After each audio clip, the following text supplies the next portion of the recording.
Yo, big up Snake Master. Yes, I am. Chibaba Snake Master is in the building.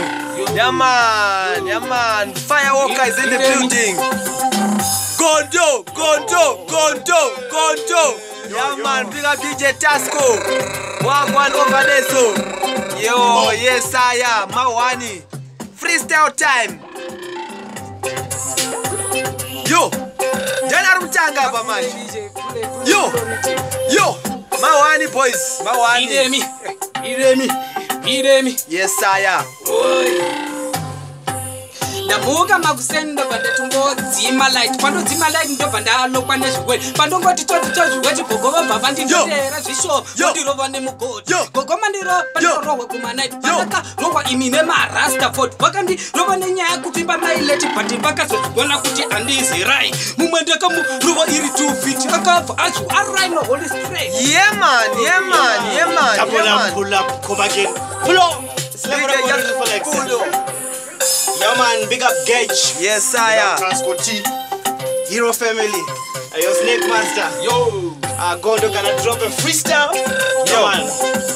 Chirimat.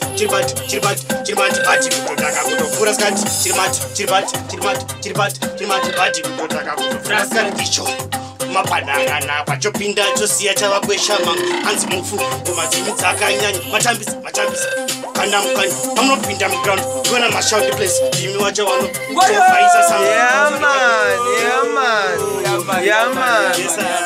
Mawambi nakavhura stera dzemakuseni over what tea vechingwa nekoroni apo chingwa chakanyiminyira majarini simukicheni pachipika makaroni panozvinonakavhura stera dzemakuseni over what tea vechingwa nekoroni apo chingwa chakanyiminyira majarini.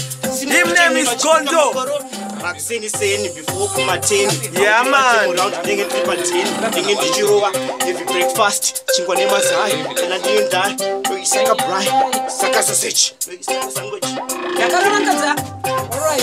Yeah man. DJ Tasco. Wagwan the General. Produced by Gage Maizia. Yeah man. Hero family to the fullest. Yeah man. I say Gage. Yo, yes saya.